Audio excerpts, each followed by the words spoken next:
मेरा नाम कृति है।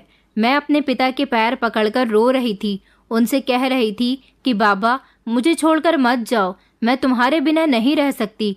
मेरे साथ ऐसा मत करो। जो आप करने जा रहे हो वो बहुत बड़ा पाप है। क्योंकि मैं समझ गई थी कि मेरे बाबा मुझे जिस जगह लेकर आए हैं वो जगह मेरे लिए बिल्कुल भी ठीक नहीं है। मैं उनके पैर पकड़ रही थी, कभी हाथ जोड़ रही थी, मगर उन्होंने मेरी एक न सुनी। न जाने क्यों वो मुझे इस नर्क में छोड़कर जाने वाले थे। क्या उन्हें अपनी बेटी से इतनी नफरत थी? माना कि कुछ लोगों के लिए बेटियां बोझ होती हैं, मैं भी अपने पिता के लिए बोझ थी। मगर मेरे बाबा मेरे साथ कुछ ऐसा भी कर सकते हैं, मुझे तो इसकी उम्मीद ही नहीं थी।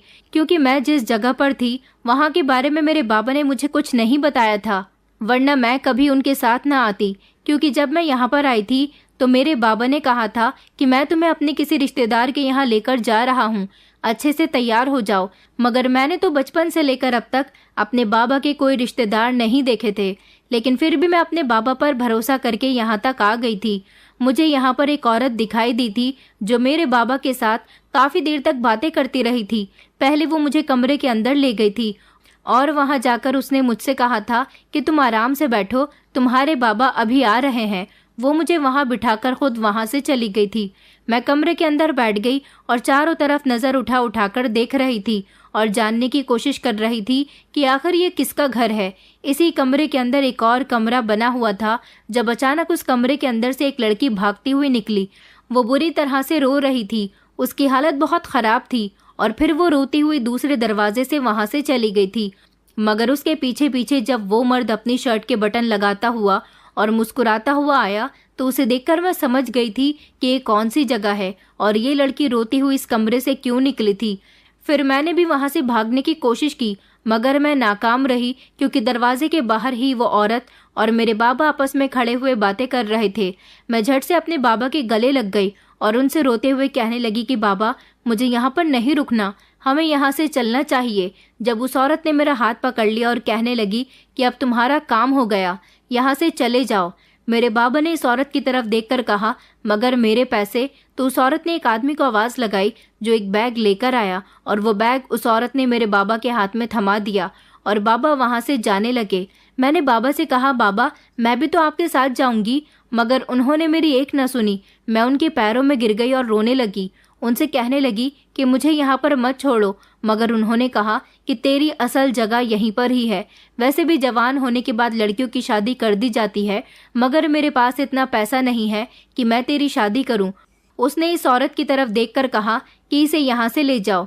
वो औरत मेरा हाथ पकड़कर झटके से मुझे अंदर की तरफ लेकर जा रही थी।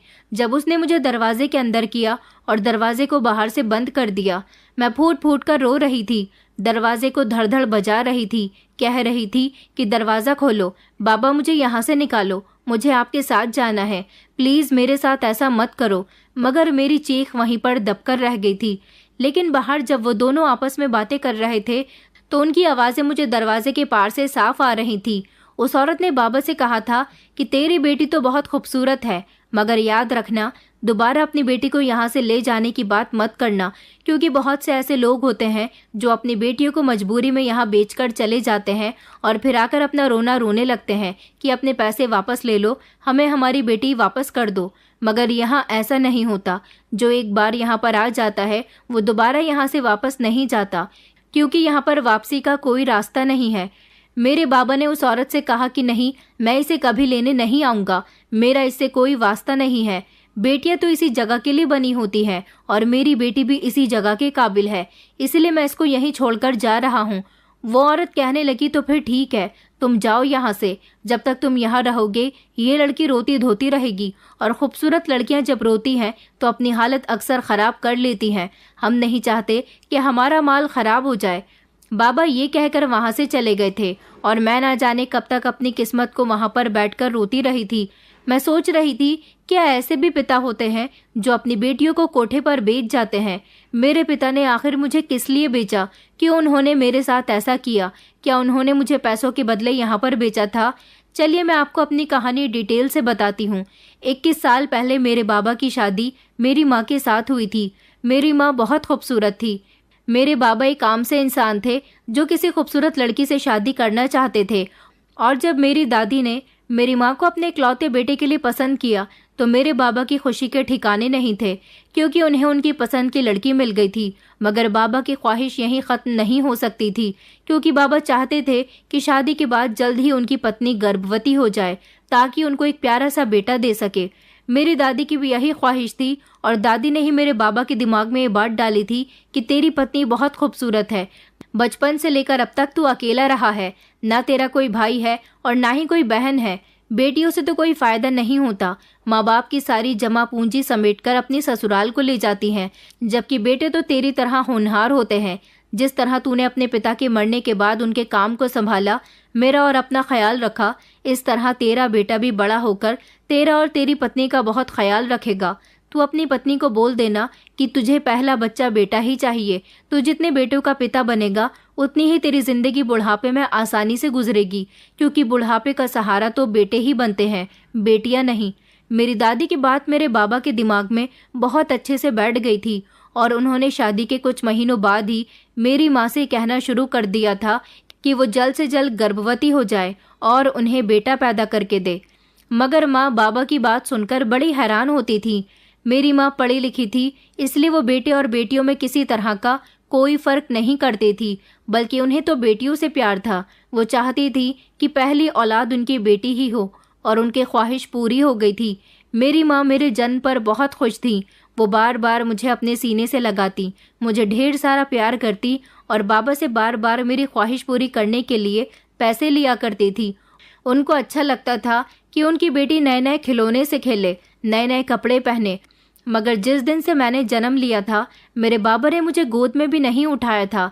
यहाँ तक कि उन्होंने तो मेरी शक्ल भी ठीक से नहीं देखी थी। दादी भी माँ से नफरत करने लगी थी कि तूने बेटा पैदा नहीं किया। माँ दादी के सारे जुल्म सितम खामोशी से बर्दाश्त करती थी। मेरी दादी बहुत चालाक औरत थी, और कुछ इसी तरह की बातें उन्होंने मेरे बाबा के दिमाग में बिठा दी थी, ताकि बाबा मेरी माँ को हमेशा बेटा पैदा करने के लिए फोर्स करते रहें और उन पर अत्याचार करते रहें। माँ बाबा की हरकतों से बहुत तंग आ जाती थी। वो कभी कभी कह दिया करती थी कि मैं तुम्हें बेटा पैदा करके कहाँ से दूँ, मेरे हाथ में कुछ नहीं है, जैसा भगवान चाहेगा वैसा ही होगा। लेकिन मेरे जन्म के पूरे 3 साल होने को आ गए थे। मेरी माँ अभी तक गर्भवती नहीं हो रही थी। बाबा ने माँ का काफ़ी सारे डॉक्टर से भी इलाज कराया था।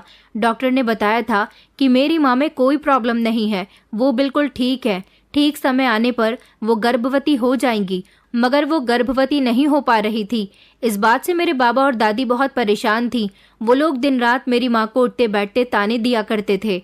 एक दिन माँ ने बाबा से कह दिया था कि तुम चाहो तो मुझे छोड़ सकते हो और दूसरी शादी भी कर सकते हो। मैं अपनी बेटी का खुद ख्याल रख सकती हूँ, उसकी परवरिश भी खुद कर सकती हूँ।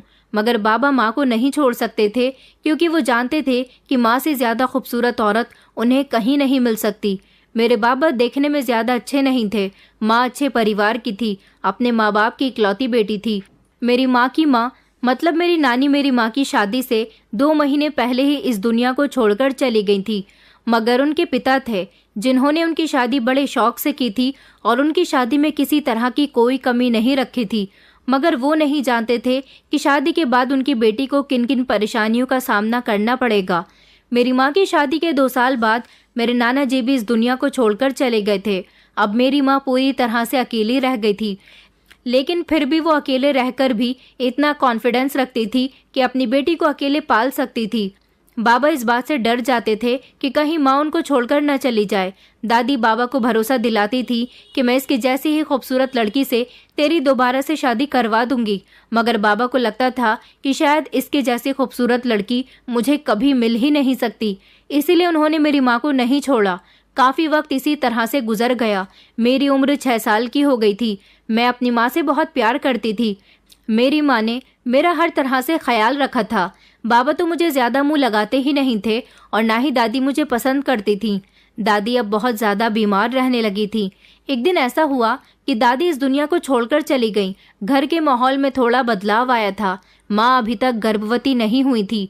बाबा ने सोच लिया था कि अब वो किसी का बेटा अडॉप्ट कर लेंगे, मगर ऐसा नहीं हो सका था। इससे पहले ही मेरी माँ प्रेग्नेंट हो गई थी, और बाबा बहुत खुश थे। इधर माँ की मौत का गम भी उनके दिल से निकल गया था, क्योंकि पूरे 6 साल बाद उनकी पत्नी दोबारा से माँ बन गई थी। बाबा को उम्मीद जाग गई थी कि अब उनके घर में बेटा आ जाएगा। और जब माँ ने बच्चे को जन्म दिया तो बाबा की खुशी के ठिकाने नहीं थे, क्योंकि मेरी माँ ने बेटे को ही जन्म दिया था। बाबा ने अपने बेटे को फौरन ही गोद में ले लिया था, उसे ढेर सारा प्यार किया था। उसके लिए उन्होंने नए नए तरह के खिलौने खरीदे थे, ढेर सारे कपड़े खरीदे थे। घर में उसके लिए हर तरह के आराम की फैसिलिटी मौजूद कर दी गई थी। ऐसा नहीं था कि मेरी माँ अपने बेटे के जन्म पर खुश नहीं थी, वो बहुत खुश थी। आखिरकार वो उनके ही शरीर का एक हिस्सा था। मगर माँ अगर बाबा से नाराज थी तो वो इस बात पर थी कि उन्होंने बेटी के जन्म पर तो इतनी खुशियां नहीं मनाई थी जितने कि वो बेटे के जन्म पर मना रहे थे। बाबा ने बेटा और बेटी में बहुत फर्क करना शुरू कर दिया था। मैं भी बड़ी हो रही थी, मेरा भाई भी धीरे धीरे बड़ा हो रहा था। बाबा मुझे उसके साथ खेलने नहीं देते थे। वो उससे मना कर दिया करते थे कि अपनी बहन के पास मत जाया करो, और उन्होंने माँ को भी सख्ती से मना किया हुआ था कि इस मनहूस का परछावा मेरे बेटे पर नहीं पड़ना चाहिए। एक बार मेरा भाई मेरी गोद में था जब बाबा घर में मौजूद नहीं थे। वो बहुत प्यारा था, मुझे उस पर बहुत प्यार आता था, इसलिए मैंने माँ से जिद करके उसे अपनी गोद में ले लिया था। मैं उसे अपने साथ घर से बाहर लेकर जा रही थी जब अचानक मेरा पैर मुड़ गया। मैं ज़मीन पर गिर गई और मेरा भाई भी ज़मीन पर गिर गया था। वो छोटा बच्चा था, इसलिए ज़्यादा चीख चीख कर रो रहा था। मैं थोड़ी बड़ी और होशियार हो गई थी, इसलिए मैंने खुद को संभाल लिया था। मेरे घुटनों पर चोट लगी थी, जबकि मेरा भाई गिरने से डर गया था।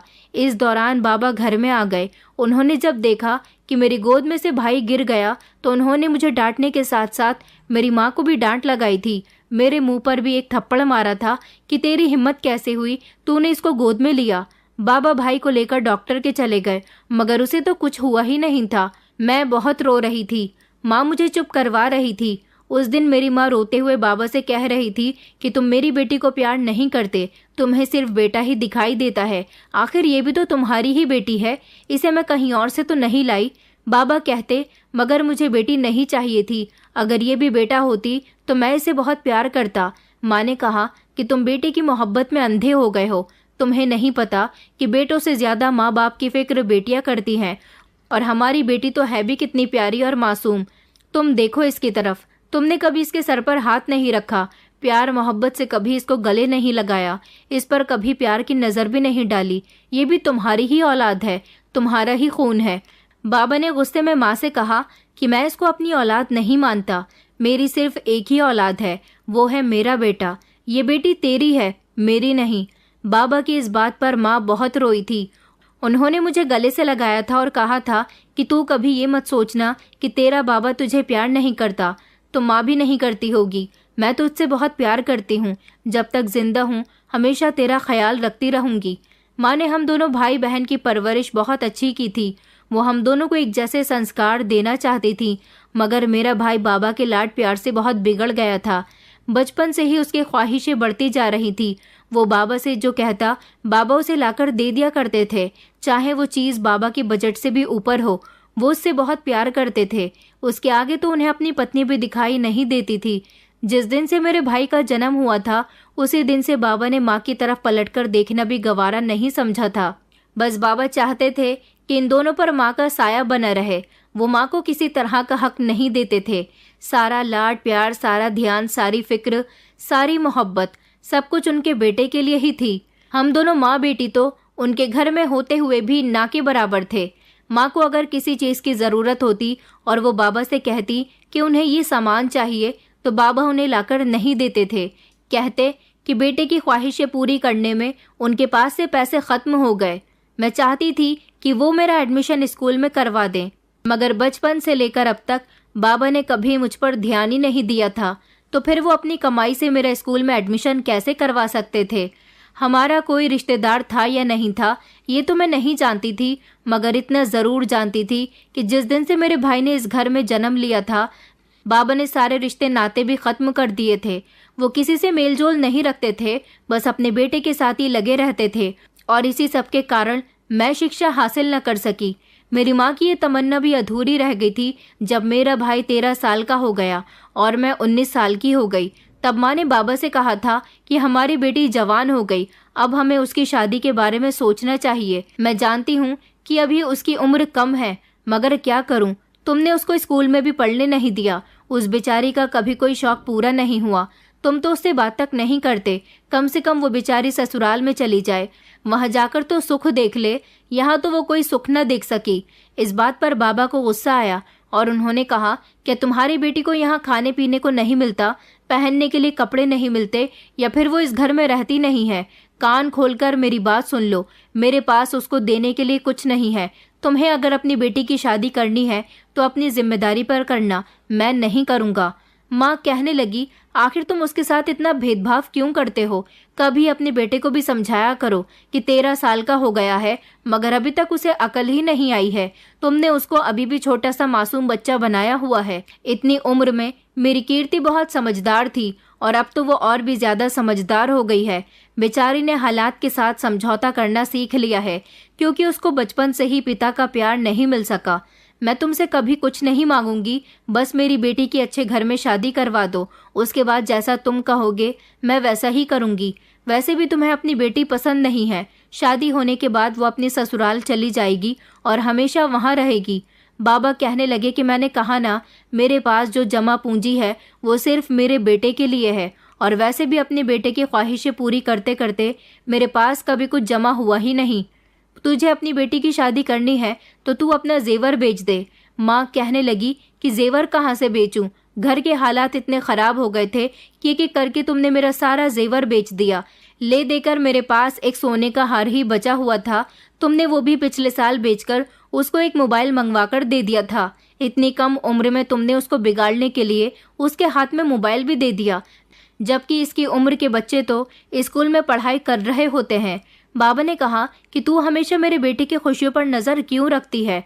तुम दोनों माँ बेटी को बस मेरा बेटा ही खलता रहता है। माँ कुछ गलत नहीं कह रही थी, क्योंकि बाबा ने उसे सच में बहुत बिगाड़ दिया था। कम उम्र में ही उसने गलत गलत लड़कों के साथ दोस्ती कर ली थी। सारा दिन वो आवारागर्दी करता रहता था। कम उम्र में ही बाबा ने उसके हाथ में मोबाइल देकर उसको बिगाड़ने की शुरुआत कर दी थी। और बाबा ने उसे कोई छोटा मोटा मोबाइल नहीं दिलवाया था, बल्कि एक्सपेंसिव बड़े ब्रांड का मोबाइल दिलवाया था, जिससे उसके दोस्तों में उसकी बहुत वाहवाह हो रही थी। 1 साल और इसी तरह से गुजर गया था, लेकिन मेरे भाई की हरकतें दिन ब दिन बढ़ती जा रही थी। इस दौरान मेरी माँ बीमार रहने लगी थी। उन्हें इलाज की सख्त ज़रूरत थी, क्योंकि उन्हें पैरालाइज की बीमारी हो गई थी। मगर बाबा को तो भाई के अलावा कुछ दिखाई ही नहीं देता था। वो माँ की तरफ देखते भी नहीं थे।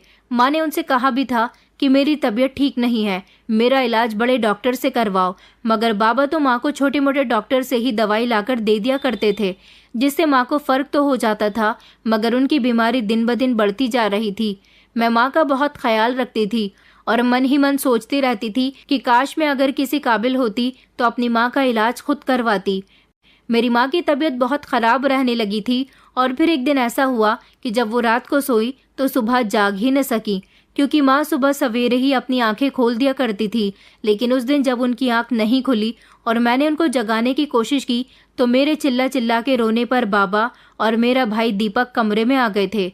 माँ के ना उठने पर बाबा उन्हें डॉक्टर के पास लेकर गए, तो डॉक्टर ने उन्हें मृत घोषित कर दिया था। अपनी माँ की मौत का सदमा मैं बर्दाश्त न कर सकी थी। मैं चिल्ला चिल्ला कर रो रही थी। आखिर मेरी अपनी वही तो थी। मुझे तो मेरा भाई भी पसंद नहीं करता था, मुझसे दूर दूर रहता था, मुझे घर की नौकरानी समझता था। लेकिन अब माँ के मर जाने के बाद तो मेरी जिंदगी में और ज़्यादा बुरे दिन आ गए थे। मैं सारा सारा दिन और सारी सारी रात अपनी माँ को याद करके रोती रहती थी। अब मुझे ऐसा लगता था जैसे मैं पूरी तरह से अनाथ हो गई हूँ, क्योंकि इस घर में मुझसे कोई बोलने वाला भी नहीं था। एक मेरी माँ ही थी जो जैसे तैसे मेरे कपड़े बना दिया करती थी। माँ के मरने के बाद मैं उनके ही कपड़े पहनती थी। बाबा घर में सारा राशन डलवा दिया करते थे। मैं बीमार भी होती तो वो मुझे डॉक्टर से दवाई दिलवाकर नहीं लाते थे, मैं खुद ही ठीक हो जाती थी। मैंने कभी उनसे किसी बात का शिकवा नहीं किया था। आखिर करते भी कैसे? वो मुझे अपनी बेटी ही नहीं मानते थे। अब तो मैं पहले से भी ज्यादा दुखी और परेशान रहने लगी थी। घर के सारे काम करते करते मैं थक जाती थी, क्योंकि माँ के होते हुए मैंने कभी कोई काम नहीं किया था। उन्होंने मुझे कभी कोई काम करने ही नहीं दिया था। बाबा अपने और दीपक के लिए अच्छे अच्छे पकवान बनवाया करते थे, जबकि मुझे बासी खाना खाने को बोलते थे। रोज मैं अपने भाई के कमरे की सफाई लगाया करती थी, उसके कपड़े धोया करती थी, उसको वक्त पर खाना देती थी। अपनी हालत को मुझे सुधारने का समय ही नहीं मिलता था। लोग कहते थे कि तुम बिल्कुल अपनी माँ की तरह सुंदर हो। बाबा घर में किसी को आने नहीं देते थे। मैंने बाबा से कहा था कि बाबा प्लीज मुझे सिलाई करने दो, मुझे भी पैसों की जरूरत होती है। मेरे साथ की सारी लड़कियां अपने सारे शौक पूरे करती हैं। बाबा कहने लगे कि तुझे अपने शौक पूरे करके क्या करना है, वो सब तो अपने घर वालों के लिए भाग्यशाली साबित हुई हैं, लेकिन जिस दिन से तूने जन्म लिया है उसी दिन से हमारे घर के हालात खराब होते चले गए। मेरे बेटे को देख, मुझे इससे पूरी उम्मीद है ये बुढ़ापे में बड़ा होकर मेरा सहारा बनेगा। लेकिन तू क्या करेगी? तुझे तो एक न एक दिन विदा भी करना है, मगर मैं तेरी शादी इतनी जल्दी नहीं करूंगा। आखिर तू भी इस घर से चली गई तो हम दोनों पिता और बेटे का ख्याल कौन रखेगा?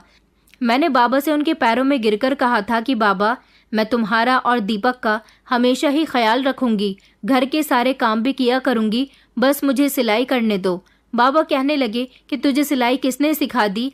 मैंने कहा बाबा आप नहीं जानते, माँ से सिलाई आती थी। माँ मुझे सिलाई के बारे में बताती रहती थी, इसलिए मैंने वो सब कुछ अपने दिमाग में बैठा लिया।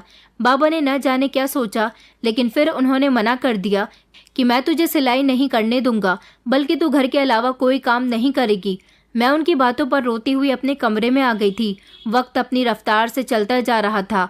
अब मैं 21 साल की और मेरा भाई 15 साल का हो गया था। वो सेहत में बहुत अच्छा था, देखने का भी बहुत अच्छा था, इसलिए कोई उसे देखकर कहता ही नहीं था कि वो 15 साल का है, बल्कि वो अपनी उम्र से ज्यादा बड़ा लगने लगा था। अब उसने बाबा से कहा था कि उसे महंगी वाली बाइक चाहिए, जिसकी कीमत लगभग 7 लाख रुपए थी। उसकी बात पर बाबा ने उससे कहा था कि बेटा अभी कुछ महीने पहले ही तो मैंने तुझे स्कूटी लेकर दी थी, अभी तेरी उम्र इतनी नहीं है कि तू महंगी बाइक चला सके। मगर वो बाबा से नाराज हो गया और कहने लगा अगर आपने मेरा कहना नहीं माना तो मैं आपसे बात नहीं करूंगा या फिर इस घर को छोड़कर चला जाऊंगा। ये बात सुनकर बाबा डर गए थे। बाबा कहने लगे कि नहीं नहीं बेटा, तू तो मेरी आंखों का तारा है, मेरे दिल का सुकून है, आखिर मेरी सारी खुशियां तुझसे ही तो जुड़ी हुई हैं। तू मुझे छोड़कर चला गया तो मैं कैसे रहूंगा?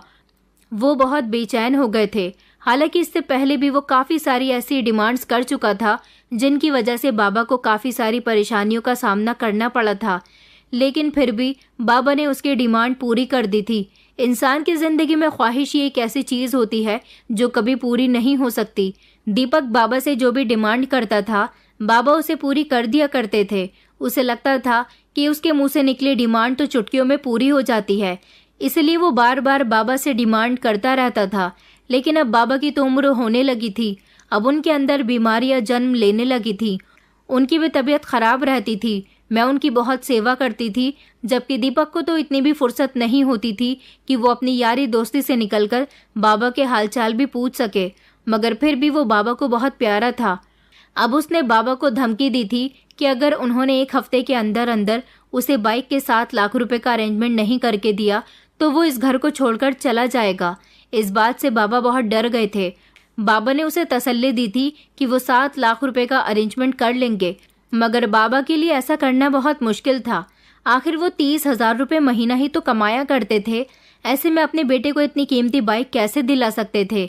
इससे पहले कई बार वो मोटर बाइक की और महंगी महंगी साइकिल की, महंगे महंगे मोबाइल्स की और महंगी महंगी वॉचेस की और कहीं ना कहीं घूमने जाने की जिद करता रहा था। बाबा उसके कहने पर कभी उसे 20,000 रुपये दे देते तो कभी अपने पूरे महीने की सैलरी उसके हवाले कर दिया करते थे। कहते थे कि उसकी उम्र है अभी ये सब करने की, इस उम्र में वो अपने शौक पूरे नहीं करेगा तो कब करेगा? इस दौरान उन्हें घर में बहुत परेशानी का सामना करना पड़ता था, मगर दीपक बाबा को कभी कभी बहुत बदतमीजी से बोल जाता था। मैंने देखा था कि बाबा अगर उसकी किसी भी डिमांड पूरी करने के लिए अगर कोई एक्सक्यूज करते तो वो बाबा से कहता था, क्या हमेशा जासूसों की तरह मुझसे जासूसी भरे सवाल करते रहते हो? मेरे पिता हो, सिर्फ पिता ही बनकर रहो, मेरे दोस्त बनने की कोई ज़रूरत नहीं है। बाबा उसकी ऐसी बातें सुनकर खामोश हो जाते थे। मैं जानती थी कि उनका दिल टूट गया है, मगर क्या कर सकते हैं, उन्हें भी तो अपने बेटे पर बहुत भरोसा था ना। दीपक के दिए हुए 1 हफ्ते का टाइम पूरा होने वाला था। मुझे नहीं पता था कि बाबा ने पैसों का अरेंजमेंट किया या नहीं, मगर उस दिन मैं घर के काम कर रही थी जब बाबा घबराते हुए घर के अंदर आए और मुझसे कहने लगे कि जल्दी से तैयार हो जा। बाबा की बात सुनकर मैं चौंक गई थी। मैंने कहा बाबा क्या हुआ? तो बाबा कहने लगे कि तेरे पास जो अच्छे से कपड़े हैं वो पहन ले। मैंने कहा कि बाबा मेरे पास तो कोई भी अच्छे कपड़े नहीं है। उन्होंने कहा कि तेरे पास सारे कपड़ों में से जो भी सबसे अच्छे कपड़े हैं उनको पहनकर अच्छे से तैयार हो जा, मैं तुझे किसी रिश्तेदार के यहाँ लेकर जाना चाहता हूँ। मैं खुश हो गई बाबा की बात सुनकर। मैं बाबा के साथ साथ यहाँ तक आ गई और अब यहाँ आने के बाद मैं अपनी किस्मत को बैठी रो रही थी, क्योंकि बाबा ने मुझे इस कोठे पर इस औरत के हवाले कर दिया था और मेरे बदले वो नोटों से भरा हुआ बैग वहाँ से ले जा चुके थे। अब मुझे समझ आई थी कि बाबा ने मेरे भाई को बाइक दिलानी थी, इसलिए वो मुझे यहाँ पर बेचकर चले गए। रात का समय हुआ तो मुझे कस्टमर की बिस्तर की रौनक बना दिया गया था। मुझे तैयार करके बिस्तर पर बिठा दिया गया था। मैं बुरी तरह से रो रही थी। इस बाई के पैरों में गिरकर इससे रिक्वेस्ट कर रही थी कि वो मुझे जाने दे, मगर वो मुझे बार बार यही कह रही थी कि तू यहाँ से वापस नहीं जा सकती, क्योंकि यहाँ से वापसी का कोई रास्ता नहीं है। ये बात मैं तेरे पिता को भी समझा चुकी हूँ। यहाँ से तू मरकर ही वापस जा सकती है। मैं चारों तरफ से फंस चुकी थी। मेरे पास कोई और रास्ता नहीं था, इसलिए मुझे वही करना था जो ये लोग मुझसे करवाना चाहते थे। जब पहली रात मुझे कस्टमर के हवाले कर दिया गया तो मेरी चीखें आसमान को छू रही थी। मुझे कोई बचाने वाला नहीं था। उस रात मुझे मेरी माँ बहुत याद आई थी। अगर वो जिंदा होती तो शायद वो मेरे साथ ऐसा कुछ न होने देती। मेरी इज्जत खराब हो चुकी थी और अब मैं इस धंधे में उतर आई थी, मगर मैं यहाँ पर नहीं रहना चाहती थी। कई दिन इसी तरह से गुजर गए थे। मैं यहाँ से भागने का कोई रास्ता ढूंढ रही थी, लेकिन मुझे यहाँ से जाने का कोई रास्ता नहीं मिला था। मेरी हालत इतनी ख़राब हो चुकी थी कि मुझे अपने आप से घिन महसूस होने लगी थी, क्योंकि हर रात मैं किसी न किसी एक मर्द के बिस्तर की रौनक बनती थी। एक दिन मैंने देखा कि यहाँ पर एक औरत आती है, क्योंकि यहाँ पर मौजूद लड़कियों को यहाँ से बाहर निकलने नहीं दिया जाता, इसलिए उनकी ज़रूरत का सारा सामान उन्हें यहीं इस कोठे पर मौजूद करवा दिया जाता है। इस औरत से मैंने जैसे तैसे दोस्ती कर ली थी और फिर एक दिन मैंने इसके आगे हाथ जोड़ दिए और उससे कहा कि मेरी मदद करो, मुझे किसी भी तरह इस नर्क से निकाल दो। मैं यहाँ पर अपनी मर्जी से नहीं आई, मुझे यहाँ मेरा पिता बेच कर गया है। वो कहने लगी कि मैं तुम्हारी कोई मदद नहीं कर सकती, क्योंकि यहाँ पर ना जाने कितनी ऐसी लड़कियाँ हैं जो मुझे अपनी मजबूरी बताती रहती हैं कि हमें यहाँ से निकाल दो।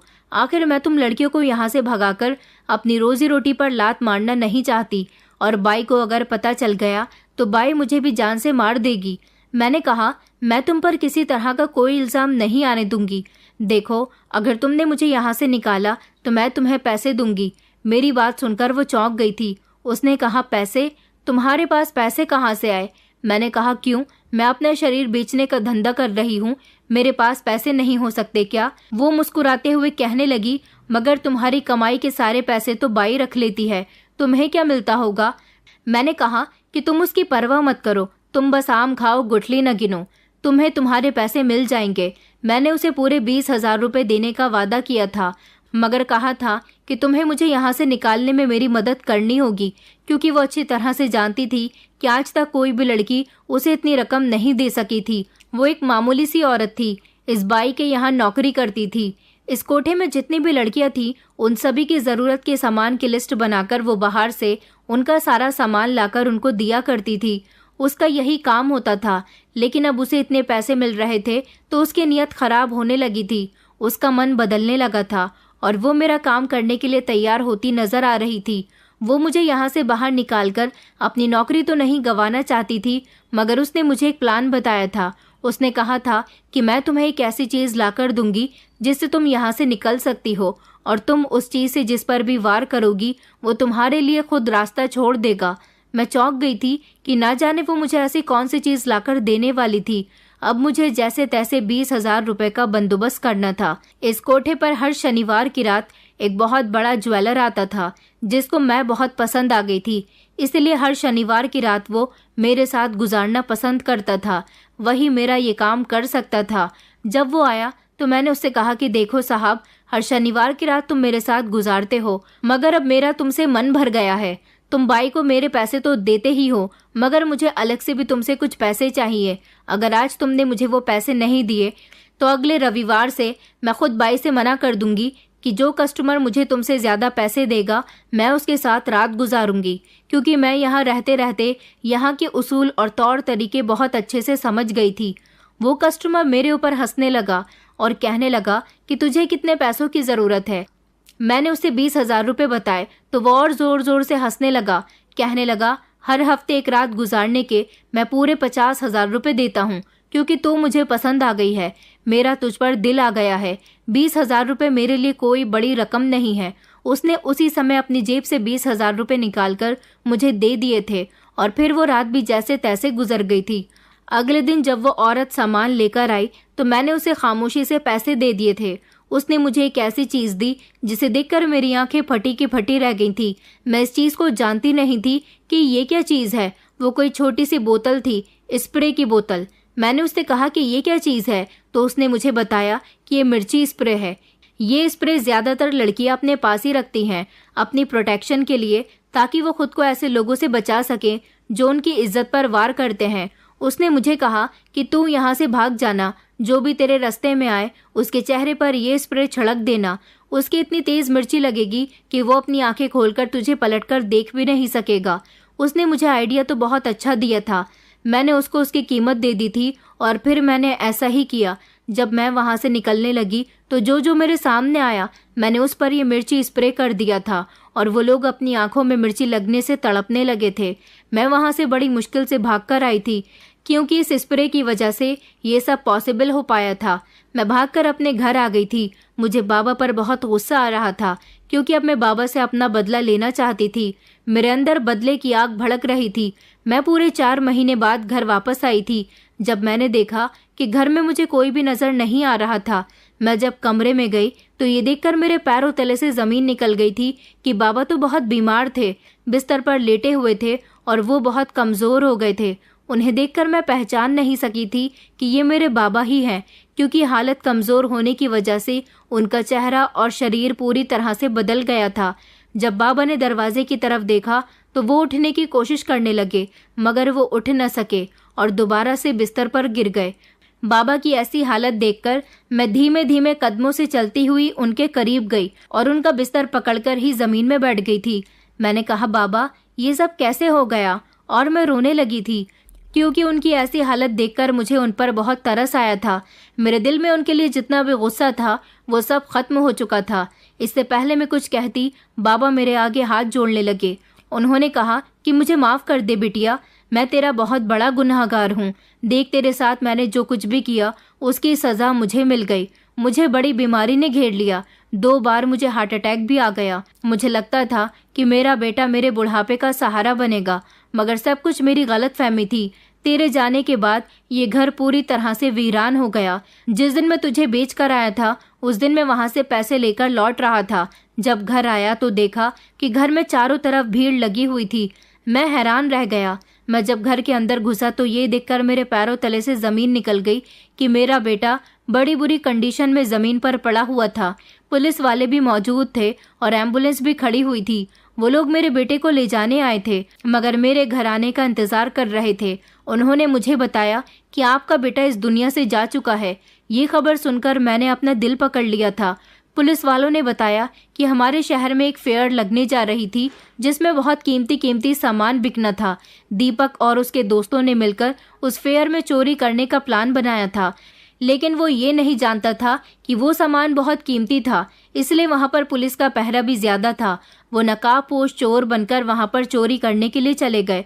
वो वहाँ से चोरी करके भाग रहे थे। ढेर सारी पुलिस उनके पीछे लग गई। जब वो लोग वहाँ से भागते भागते मेन रोड पर आए तो उसी रास्ते से एक बड़ा सा ट्रक गुजर रहा था। जब दीपक और उसके 2 दोस्त इस ट्रक के नीचे आ गए और ट्रक से कुचलकर उन तीनों की मौके पर ही मौत हो गई। उन दोनों लड़कों की लाश उनके माता पिता के हवाले कर दी गई थी, जबकि मेरा उनसे कोई कांटेक्ट नहीं हो सका था। इसलिए वो दीपक की लाश लेकर यहीं आ गए और मेरे आने का इंतजार करने लगे। ये सब सुनकर मेरे पैरों तले से जमीन निकल गई थी कि मेरा बेटा किस कदर बिगड़ गया था। मैं तो उसके लिए पैसों का इंतजाम करने गया था। बचपन से लेकर अब तक मैंने उसकी हर ख्वाहिश पूरी की थी। उसे ऐसा लगता था जैसे मैं उसे बाइक नहीं दिला पाऊंगा, इसलिए उसके दोस्तों ने मिलकर ये प्लान बनाया। बस मैं ये सदमा बर्दाश्त न कर सका और उसी दिन से इस बिस्तर पर पड़ा हुआ हूँ। मैं तुझसे माफ़ी मांगता हूँ बेटा। ऊपर वाले ने मुझे मेरे किए की सज़ा दे दी। मैंने अपने बेटे को बहुत प्यार दिया, मगर वो तो गलत संगत में पड़ चुका था। एक तू थी जो सीधी सादी भोली भाली लड़की थी, फिर भी मैं तुझे उस नर्क में छोड़ आया था जहाँ तुझे नहीं होना चाहिए था। ये कहकर बाबा फूट फूट कर रो रहे थे और कह रहे थे कि पिछले 4 महीनों से मैं बिस्तर पर पड़ा हुआ हूँ। भगवान से हर दिन यही प्रार्थना करता हूँ कि मेरी मौत आ जाए, क्योंकि एक मौत ही है जो मुझे सुकून दे सकती है, वरना मुझे सुकून नहीं आता। आखिरकार मैंने अपनी पत्नी के साथ भी गलत किया था, अपनी बेटी के साथ भी गलत किया। जिस बेटे को मैं अपना सहारा मानता था वो भी मुझे इस दुनिया से छोड़कर चला गया और अब मैं अकेला रह गया हूँ। बाबा की हालत बहुत बुरी हो चुकी थी, मगर मैंने उन्हें तसल्ली दी थी और उन्हें माफ़ कर दिया था, क्योंकि मेरा दिल बहुत नरम था। आखिर वो मेरे पिता थे, मैं उनकी तरफ से पत्थर दिल कैसे बन सकती थी। मेरे साथ जो हुआ उसे मैंने भूलने की कोशिश की और बाबा की सेवा में किसी तरह की कोई कमी नहीं की। मैं बाबा का बहुत ख्याल रखती थी। बाबा मुझे देख देख कर दिन रात रोते रहते थे और यही कहते थे कि सच में बेटियां बेटा बनकर दिखा देती हैं, मगर कुछ बेटे बेटा बनकर भी नहीं दिखा सकते। उस दिन से ही उन्हें ये बात रियलाइज़ हो गई थी कि ज़रूरी नहीं कि बेटे ही माँ बाप का सहारा बने, कुछ बेटियां भी माँ बाप का बुढ़ापे में सहारा बन जाती हैं। मेरी इस कहानी को काफ़ी समय हो गया। मेरे बाबा अभी भी जिंदा हैं और मैं उनकी अभी भी सेवा कर रही हूँ। उनकी सेवा करने की खातिर मैंने आज तक शादी नहीं की। मैंने अपनी पूरी ज़िंदगी अपने बाबा के हवाले कर दी। जब तक बाबा की ज़िंदगी है तब तक मैं उनकी सेवा करती रहूँगी। मेरी ये कहानी स्पेशली बेटियों को बोझ समझने वाले लोगों के लिए है। बेटियां अपने माँ बाप के लिए लाडली नहीं होती, मगर उनके माँ बाप उनके लिए बहुत प्यारे होते हैं। तभी तो वो अपने साथ किए गए हर जुल्म सितम को बर्दाश्त करके अपने माँ बाप की मोहब्बत पाने की आस में अपनी ज़िंदगी गुजारना चाहती हैं। दोस्तों, उम्मीद करती हूँ आपको हमारी कहानी पसंद आई होगी। कहानी पसंद आई है तो वीडियो को लाइक करें, चैनल पर नए हैं तो चैनल को सब्सक्राइब करें और हाँ, नोटिफिकेशन बेल को ज़रूर दबाएं ताकि अगली अपडेट सबसे पहले आपको मिले।